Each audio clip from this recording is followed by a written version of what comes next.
So today's meeting is about, and it is called, having soul and nature in the centers of our lives.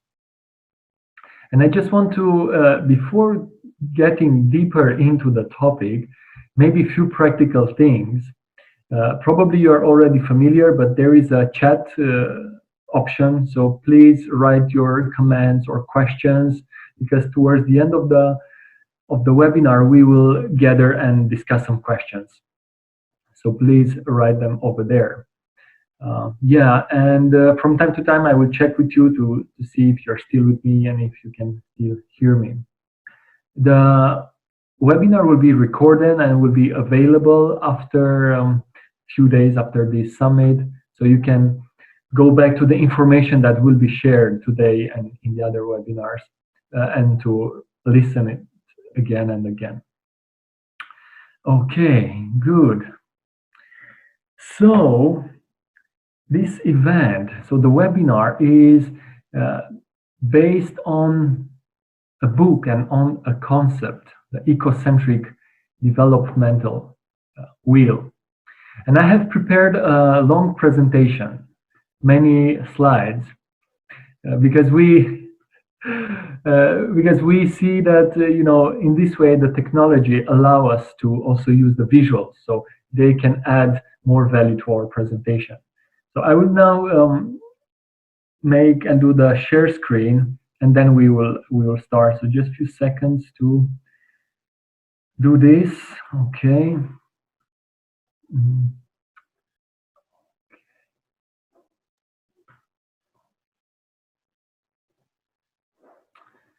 Good.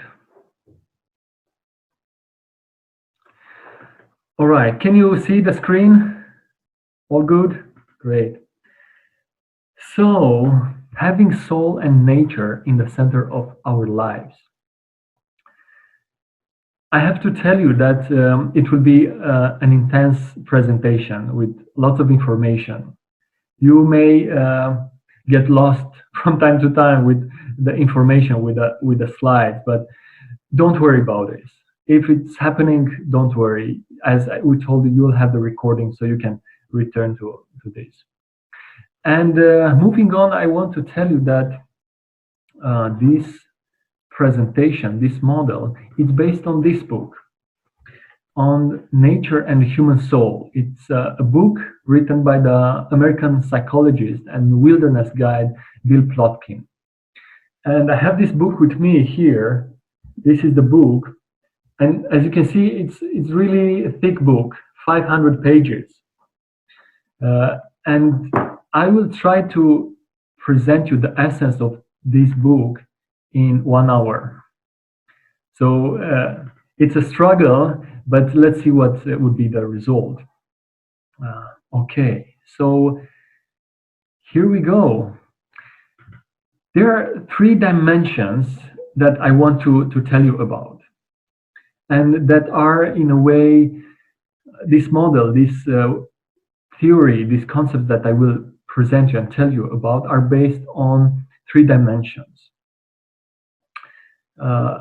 And maybe even before going to tell you about these dimensions, maybe just a disclaimer is that this is a content towards which I feel very connected, because I find it very useful in my profession, and I find it also very, very well documented, very well, very practical for human development.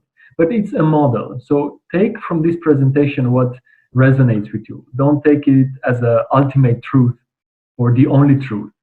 It's just a model and some perspectives, so just take what you feel like taking. So moving on to the first slide. So there are 3 dimensions that are based or building this model of ecocentric development. The first is the spirit. And when we speak about the spirit in this approach, the spirit is defined as the single and eternal mystery that animates everything in the universe. And you can give any name you want. You can call it the divine, God, Allah, Buddha, the great mystery, the force behind everything that it is. So you can name it the way you want, but there is this spiritual dimension, this oneness.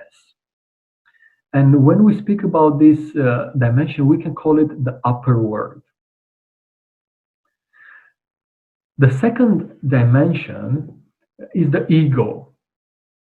And the way we think of ego in this context is a person's everyday conscious self, the personality of the person.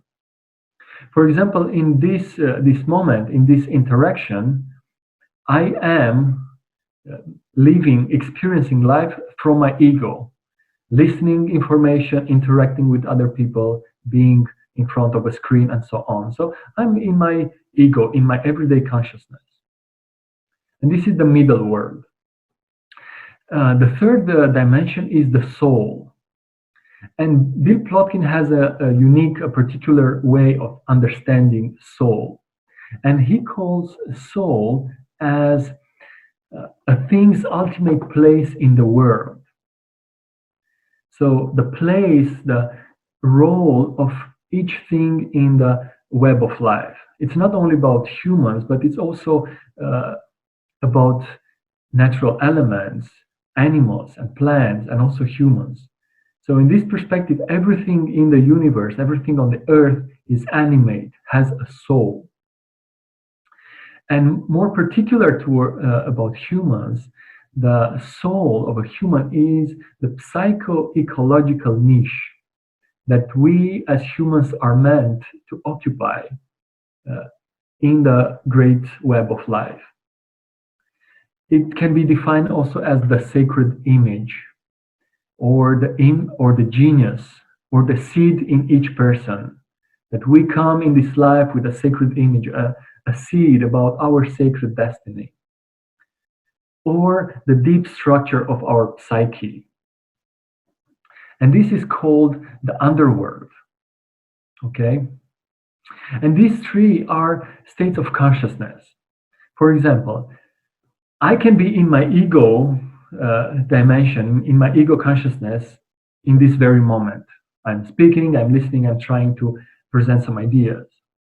But if in this, later on this table where I'm at, I will do a spiritual practice like praying or meditation, deep meditation, I can shift my consciousness through this practice and enter in a spiritual realm and get in touch with the spirit, with the divine, and I can have a spiritual experience.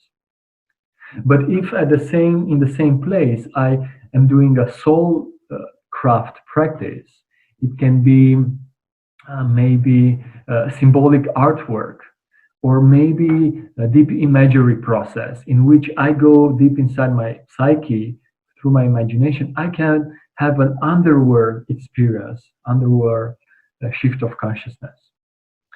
So these three elements are somehow important in the structure of this model. Okay. Are you with me? Is it making sense, more or less? Okay, good.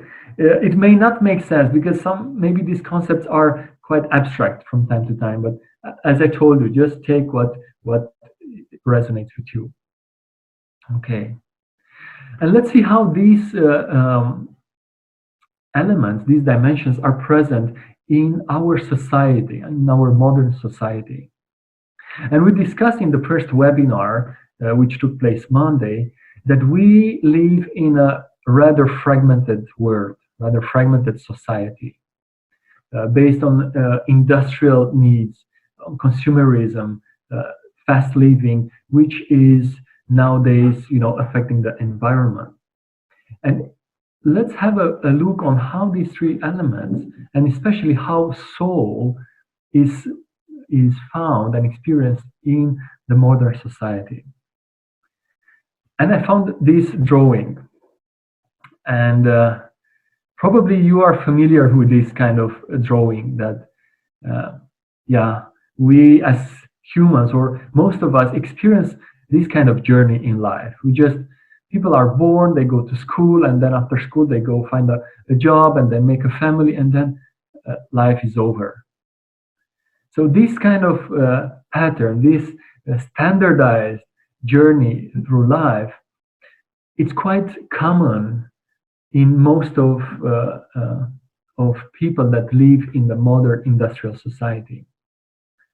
And I don't know what is your experience, but I work with many people, or I see, or I interact, or I see my relatives, my family, that somehow people are going through school. The school is trying to conform or to give us some shapes that can serve the industrial system, let's say. Then after school, we start a job, and most often these jobs are very soulless, and people are struggling, and they do very often boring work, and they go into 9-to-5 jobs and so on, and then they get into a family, or they get a loan, and then they have children, and somehow life seems not very meaningful and deep. I don't know if you can connect with this, but Bill Plotkin is speaking more about this way of living, and he calls it the egocentric way of living. But in a way, here is where we are with the society. Of course, not everyone. Maybe some people go to more meaningful schools, nature-based schools. Maybe they have their own business and they make money from their passions. Maybe they have beautiful families living in nature. Of course, we have a wide area of people, but in a way, this may seem like the life journey of many people in the westernized society.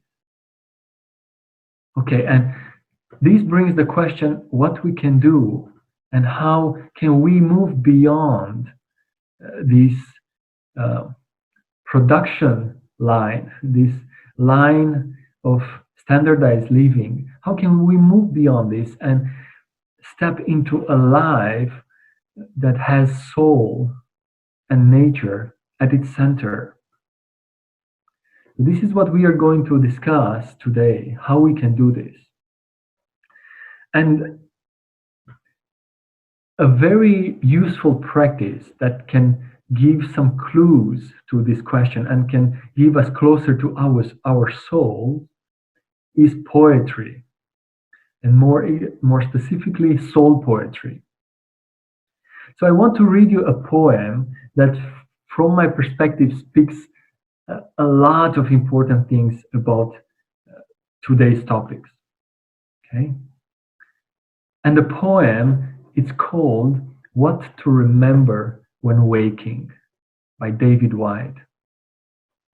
And you can take this poem in the way you want. Maybe you want to close your eyes and just feel the words. Maybe you want to look on the window and just to see the branches of the trees moving in the wind, or just look into the screen because the words are on the screen as well. So I will read now the poem, and then we'll see what will follow. So what to remember when waking. In that first hardly noticed moment in which you wake, coming back to this life from the other, more secret, movable, and frighteningly honest world where everything began, there is a small opening into the new day, which closes the moment you begin your plans. What you can plan is too small for you to live. What you can live wholeheartedly will make plans enough for the vitality hidden in your sleep. To be human is to become visible while carrying what is hidden as a gift to others. To remember the other world in this world is to live in your true inheritance. You are not a troubled guest on this earth. You are not a troubled guest on this earth. You are not an accident amidst other accidents.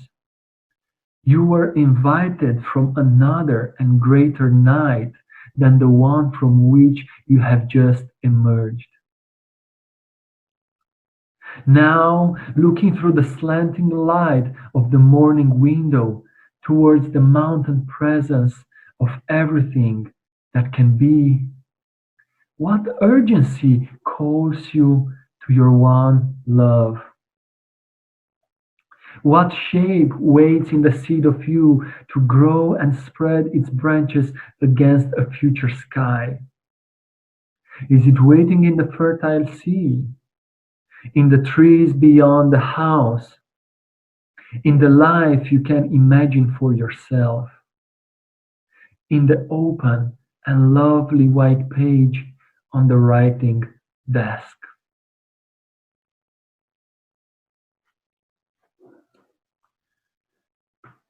So this is the poem. You can maybe take a few seconds just to feel the words. Maybe there are some words that touched you or some images that stayed with you. Just take few moments, few seconds to take this poem in. And I want to bring you a little bit back to some words here, to this paragraph, in order to connect even more the three dimensions that I spoke earlier about. So we see here that the first line is about what you can plan. It's too small for you to leave. And I see this line as speaking about the ego, my consciousness. What my consciousness, my ego, my strategic mind can plan, can generate, it's too small for me, just because my ego is limited. But then there is this part about carrying what is hidden as a gift to others. So for me, this part is speaking about my soul, this hidden element that wants to be carried as a gift to others.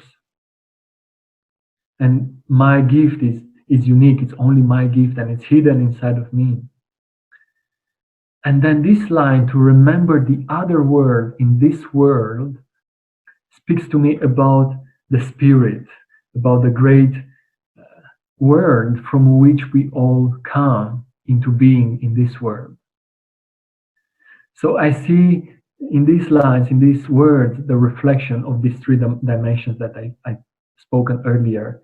And I just wanted to give you maybe new perspectives on this. Okay, good. Moving on, how do you feel? Still here? Still in this world? Or has your consciousness shifted and went upward or under? Okay, good. So, getting closer to the model, the ecocentric model of development, here it is. This is the wheel of ecocentric or soul-centric development. Don't be scared. It's a very complex drawing, many dimensions. We will go through each stage. We will take it slowly, step by step. So this is just to have the large picture, the overview. And as you can see, it is a model built on the four directions in nature: east, south, west, and north. And you are probably familiar from the yesterday's webinar. Bogdan told you about the four directions, four patterns in nature. So you can also go back to that part in the previous webinar, because Bill Plotkin is building on the same pattern. So before moving on, just a few considerations about the wheel. So the wheel that we will be discussing stage by stage, there are 8 stages going from east, south, west, north, and back to east, has a couple of elements. And they are a passage into the stage. There is a passage to enter in this stage. Each stage has a name. In each stage, the human being is embodying more intensively one archetype. And if you're not familiar with what an archetype is, we can think of an archetype as an universal pattern of human behavior and character. So it's something that every human being has. We are all embodying and sharing, and we have access to these archetypes. In each stage of life, there is a certain task that needs to be fulfilled or addressed. The human in a certain stage is offering a specific gift coming from this archetype. There is also a center of gravity. The life of a person in a specific stage is gravitating around certain elements. And there is also a passage out of this stage. Okay, so these are a few elements, and so this wheel is presenting, the stage, the life journey. Instead of a linear journey, as we saw in the first image 2 slides or 3 slides ago, is the circular life stage. Okay. Few more considerations about the wheel before going into each stage is that the wheel is bringing together nature and culture. The culture, the tasks that need to be addressed are both culturally related and nature related. It is not age-based, but is developmental, except the first 2 stages, which are in a way influenced by the age and by some certain, physiological, biological characteristics. But after puberty is more developmental and not age-based. Every stage is the best stage to be in. There's no better or worse. Being a child is not better than being an elder, or being a youth is not better or worse than being an adult. Every passage is in a way a crisis, a form of crisis. And no task can be fully addressed or completed in that stage. So it's somehow an endless work to be done. Good. Now we have the guidelines, the directions, and now we will go to each stage one by one. Good? All right. Okay, so let's get ready for the first passage. And if you want, in this journey, you can imagine how a new person is being born in this very moment. And when we move the slide, is as if a new person came to life. And just enter in stage 1, early childhood, a stage called innocent in the nest. It's called the nest because it's the place where the child is living. And we can think of the animals, animals when they are babies, they live in the nest or in the den. So this is also where humans live, in a nest. The archetype is the innocent. And we can look at these images, and by looking at them, we can get a sense what the innocent archetype is. This energy of being in the present moment, as children are. A child in that stage, from birth through around 4 years old, knows only the present moment. He or she doesn't know about the past or the future, so they're innocent and they're present. The task and what needs to be done in this stage is for the caregivers to preserve the innocence and the formation of the healthy, intact, and cultural viable ego or consciousness of the child. The gift that this child is bringing in the family, in the community, is the gift of innocence and luminous presence. And I'm assuming that when you saw these images with these children, you probably felt a little bit, lighter, and they are so cute, they are so nice. So we already got the gift coming out. The center of gravity is the spirit, and the spirit is because the child is just arrived from this other world where everything began. So it's very close related to the spirit. And the children leave this stage around age 4 when they develop enough consciousness to be aware of their own person. As we can say, they're aware of their name. So they know that they are a separate being, different from their parents and other children. Okay, moving on, what needs to be addressed in this stage? And the parents and their caregivers are the ones who need to address the following things: to cover the needs of the child by providing touch and play, proper nutrition, by living a soul-centric life. So the families, the parents, to know that this child is carrying a soul, some unique gifts.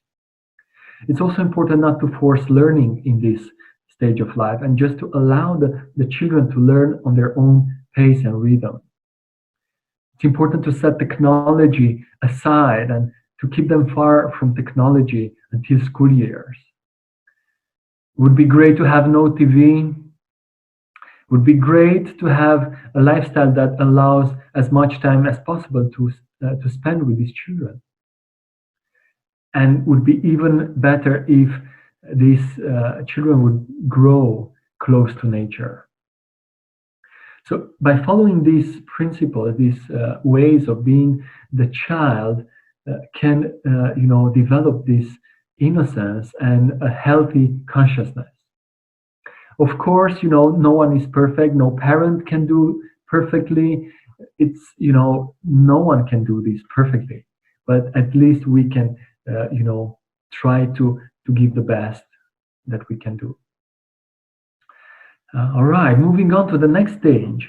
Let's say that this child has reached 4 years of age and is going through this passage, through naming, becoming aware of the name that is carrying, and going in the second stage of life, middle childhood, a stage called the explorer in the garden. The child becomes an explorer.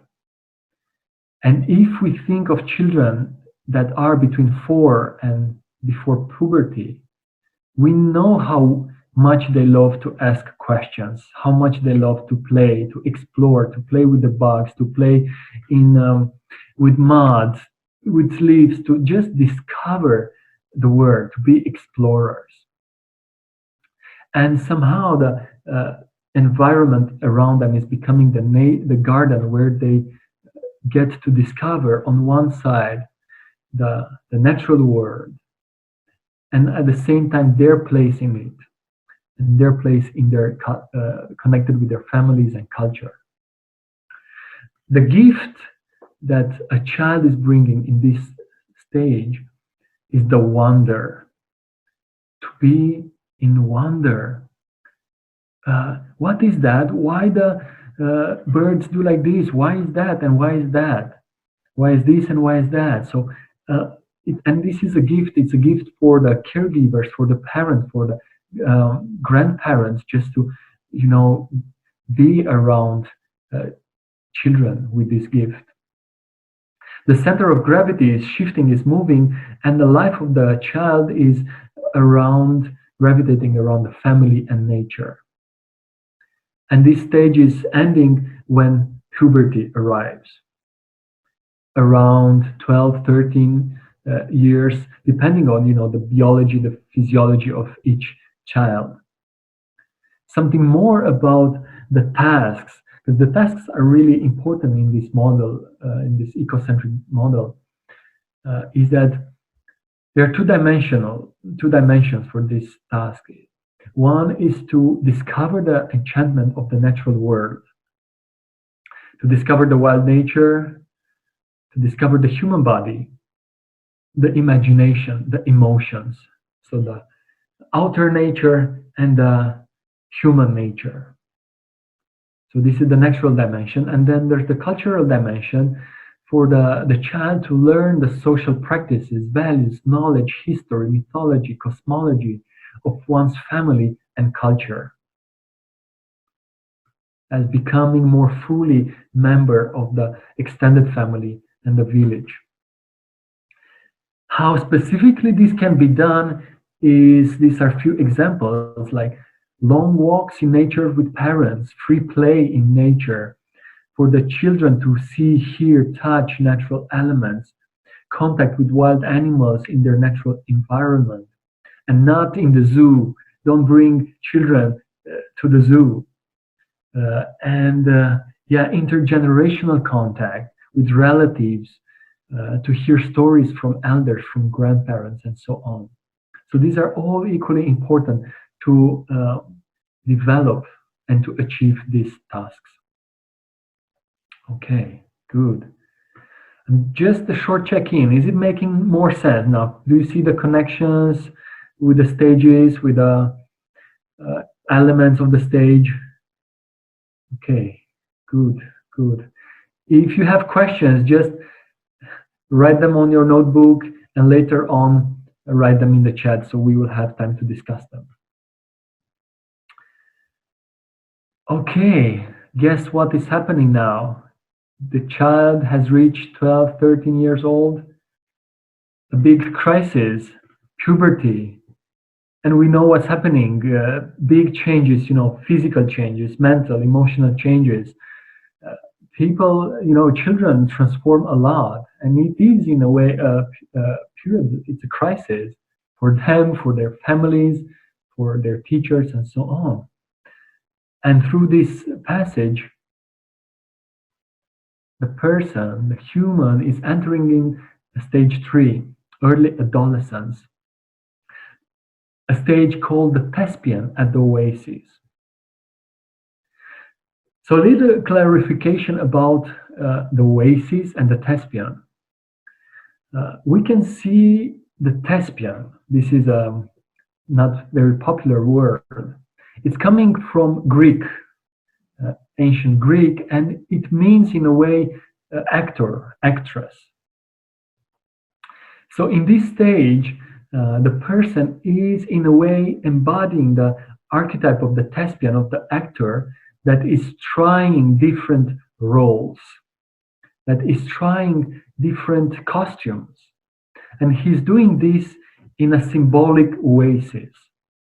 And we can think of oasis as this place in the desert where many people coming from many places are just meeting in the oasis. And the oasis is like a melting pot where information is changed, ideas, people get to know each other, and so on. So a person in this stage is like an actor in an oasis, trying different roles to see what is their role, what is their authentic way of being. Because the task in this stage is to create a secure and authentic social self, to individuate socially. And we know how this stage is. We've been there. We listen to rock music, to rap music. We try long hair, black hair, green hair. We had this kind of friends or that kind of friends. And, and people are trying different ways of being until they form their authentic self. And when they form an authentic enough and secure enough self, they receive somehow a confirmation from life, not from a certain person, but this is more symbolically speaking. They receive a confirmation that they're authentic enough. And you can move into the next stage. Okay, but speaking a little bit more about the tasks, just to see how and what can be done in order for the person to really become authentic and secure. So there are a couple of subtasks that need to be addressed and covered by the person. So one of the things is to explore the values, to know what are your values as a person, what are the important things that matter. Also to learn skills of social authenticity, to be able to express yourself authentically in groups of people, in families, in different social environments. So if someone loves singing, maybe I will sing in front of the people because this is my, authentic way of being. It's also important to develop emotional skills, to manage emotions, to develop our emotional intelligence, to feel emotions, to integrate them. Also, the art of conflict resolution with inner and outer conflicts. Because being in the world, being in the oasis, various conflicts may appear. Having social status assigning skills, skills that will allow someone to take a social place, a position, and a role in the group and in the society. Skills with sex and sexual relationships, sustenance skills, to be able to take care of oneself. If the person is living in a nature-based culture, tribe, it means to be able to hunt and gather food. If it lives in a modern society, it means to have a job, to earn money in order to make a living and cover your basic needs. It's also important to study human nature reciprocity and ecological responsibility, to really be in connection with nature, and to work with the inner critics. Okay, few more words about the inner critics. The inner critic is another archetype that we all have. We all have a critical voice in our head that from time to time is whispering louder or not that loud. Don't behave like this. Don't do that. Don't sing. Don't dance so authentically. Stay in the corner. So this inner critic, it's a protective part that wants us to keep us, safe and far from, psychological, social embarrassment or different dangers. At one point, is keeping us away from our authenticity. So it's also very important to work with our inner critics in order to welcome them and integrate them, and in this way to manifest our lives more authentically. So these are a couple of things that need to happen in this stage, in the thespian, in the oasis. Good. Making sense? All right, good. It's helping also from time to time to have your confirmation, to feel that we are together in this. But here it's a trick. There's a trick here. Because so this the ideal soul-centric development, soul-centric way of life. But very often, most of us didn't experience this kind of parenting or education or lifestyle.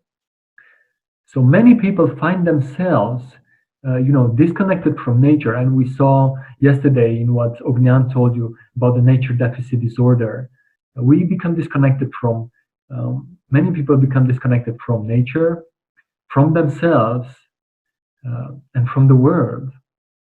And many people, after school or when they start the first jobs, they don't know who they are, what their passions and values are.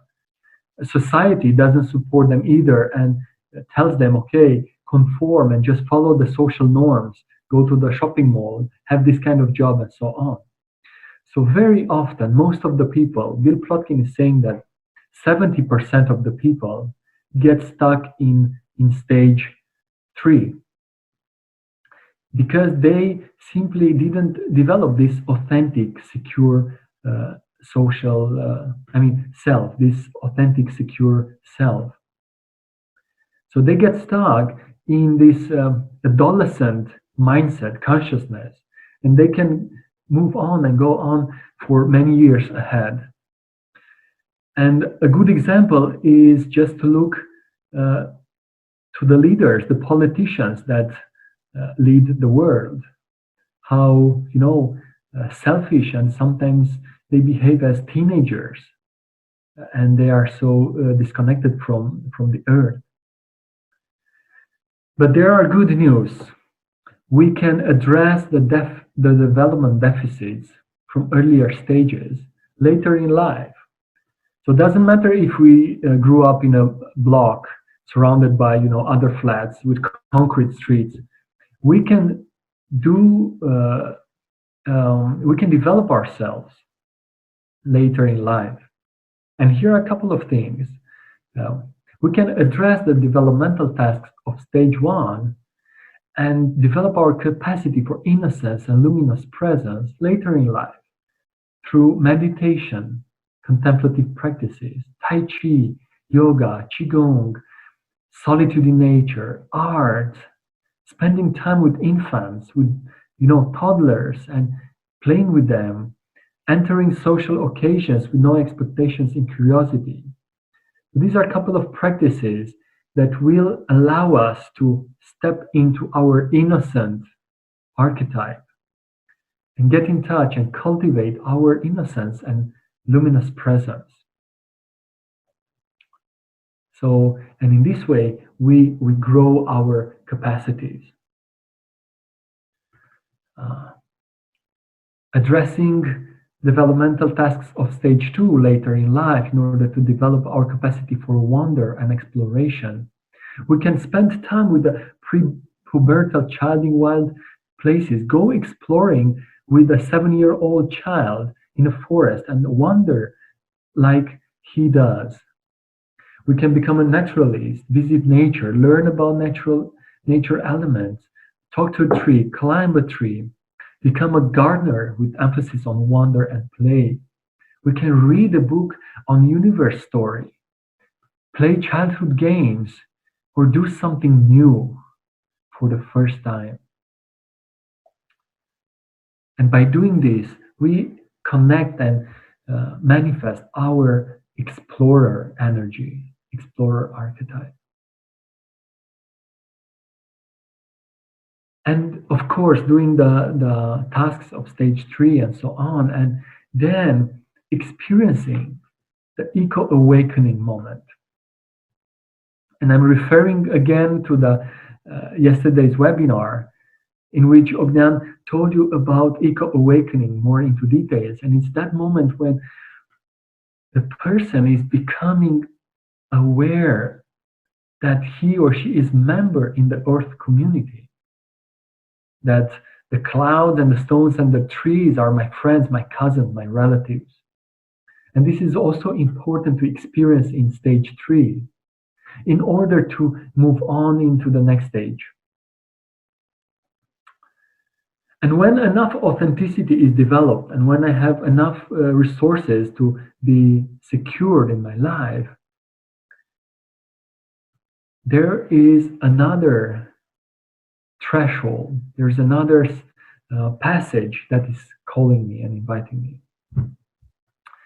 And here in this moment of life, this is the moment when soul, my soul, this unique gift, unique image, is getting more and more activated. Because soul, in a way, together with the spirit, with the great mystery, are guiding in a way, consciously or unconsciously, the being, the human, to manifest itself fully. So in the confirmation is the stage when soul and mystery are telling you have enough authenticity, you have enough, now it's time to move on into stage 4. Late adolescence, the wanderer in the cocoon. And now we are in a time that age doesn't matter. So people can be in this stage in their, around 18 or 19, or 20s, 30s, 40s, 50s, 60s, depending on how much development they made until that point. Okay, so being in stage 4, it's not age-based or related. And when someone is stepping in this phase, it's again it's a deep shift is happening in the consciousness. The human, for example, he's doing his business, for example, a business that is coming out of his passions. And at one point, a strange feeling that this job, this work, it's not fulfilling anymore. It's not part of me anymore. Or the passions that I was manifesting are not relevant. And there's a strong call for something else, something deeper.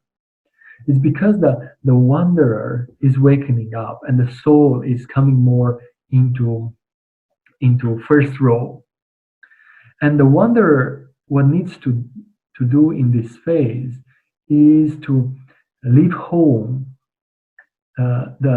and especially to leave home the adolescent identity, all those social roles that he or she made until this moment, and to embark into an exploration of the mysteries of nature and psyche. And the person that is in this stage is offering the gift of mystery and darkness, asking deep questions like, who am I? What is my place on this earth? What this life means? Why did I go through all this? Why did this happen to me? So it's this, the soul, these questions come from our depths. And the center of gravity is the mysteries of soul and nature and the underworld. And the passage out of this stage is the soul initiation, when the person is understanding more about her own soul. Okay, does it make sense? Is it, because this is more abstract, this part is more mysterious. Okay, or maybe it's very obvious. Maybe you find yourself, all right, this is giving words to what I'm feeling for a few years already. Thanks God, someone put words to this. Okay, I just need to drink a little bit of water and then we move on.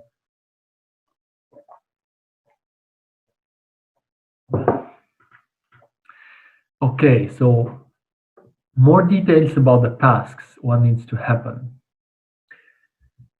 So about leaving home, one dimension is to address the developmental deficits from earlier stages. We already mentioned about before, but this also needs to be done in this phase as well. To improve, hone our skills of physical, psychological, and social self-reliance, to be able to rely even more on ourselves, because we will embark in this new journey and we need to be, resourceful enough to do this. To relinquish attachment to the adolescent personality, maybe it means to end up some relationships that no longer serve my depths, my soul. Maybe to quit a job, maybe to move from this place, to sell a house, or to quit from some social clubs in which I was part of, because they no longer serve the new me that wants to emerge. Also, giving up addictions, exploration of the sacred wound. This is a deep and bigger concept, but with few words, it's something that each of us is wounded in mysterious ways, in a specific way. So in this phase, I need to explore my wound and how I have been wounded, by life, by people around me, and so on. And to learn more about authenticity over acceptance. So this is about leaving home. And then The second dimension about exploring the mysteries of nature and psyche.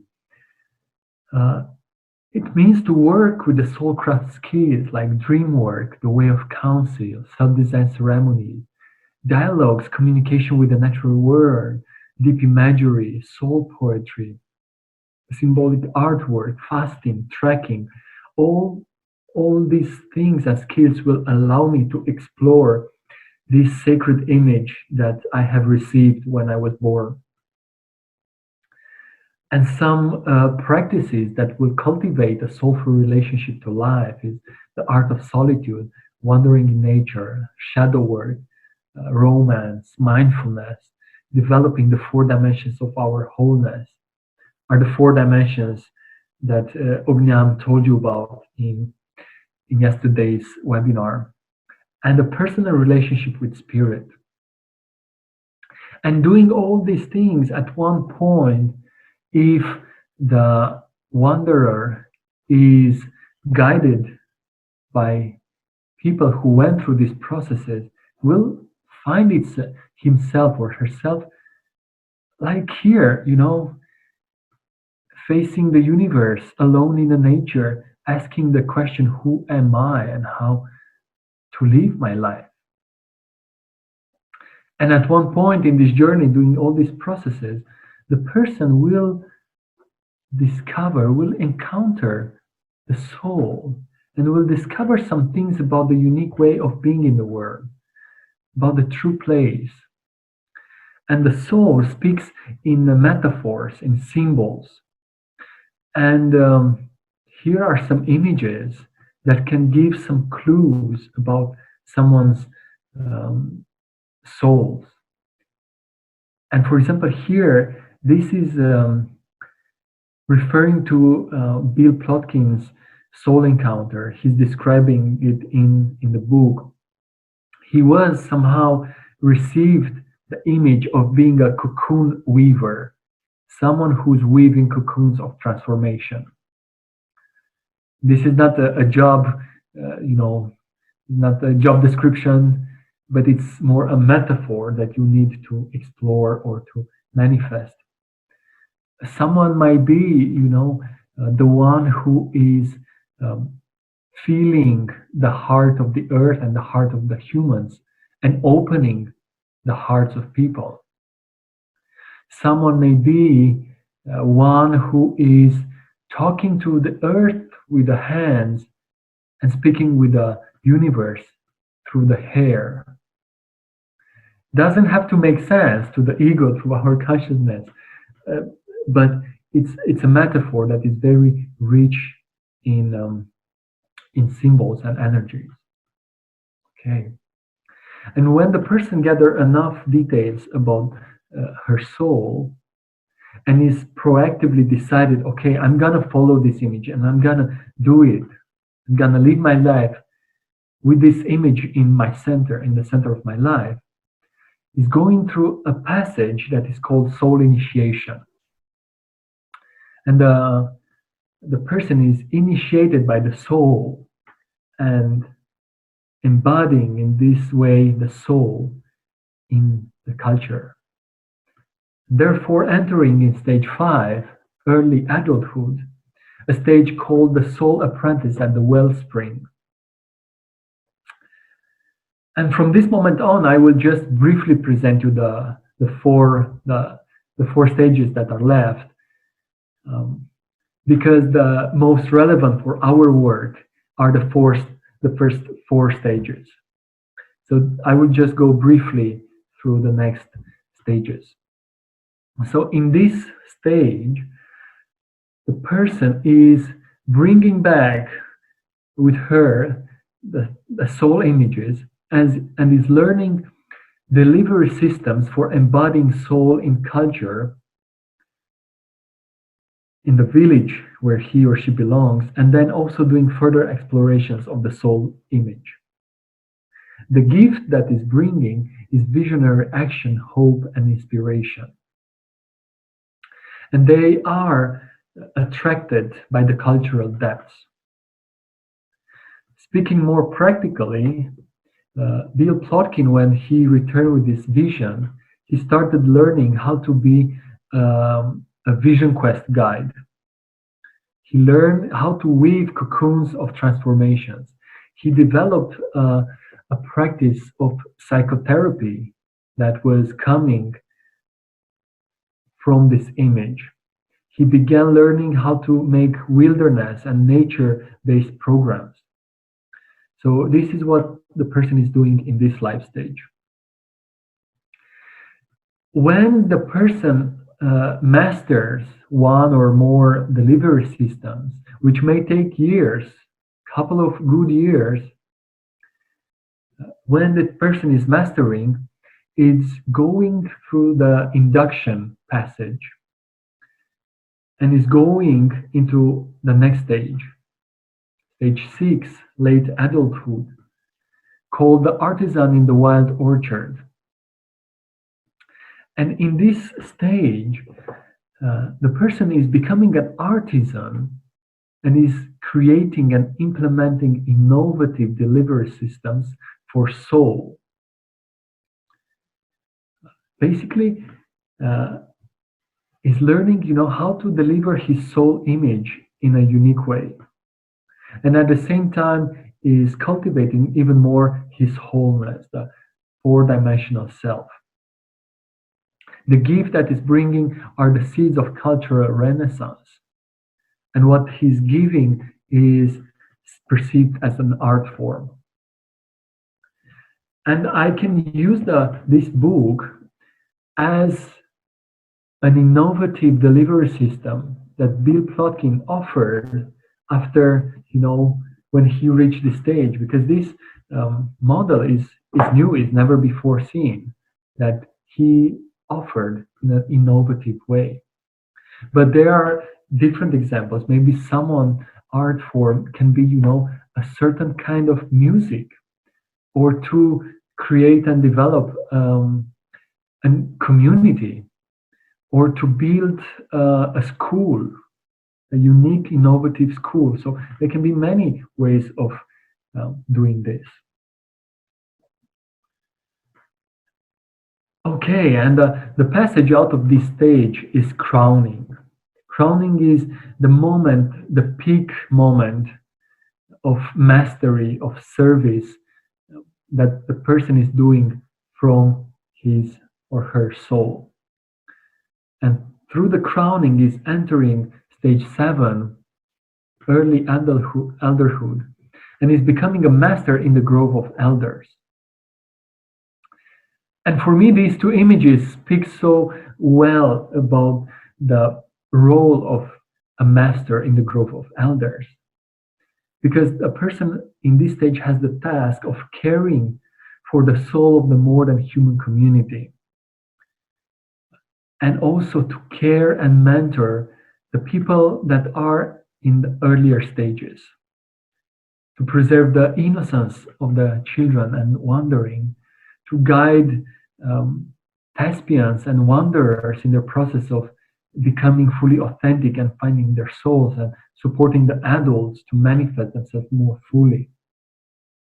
And through their actions, they are serving the soul of the more than human community, the soul, the ecosystem. And as they advance in age, at one point, they are called by the mystery to surrender. To surrender their soul mission, and to surrender even more and more their attachment from life.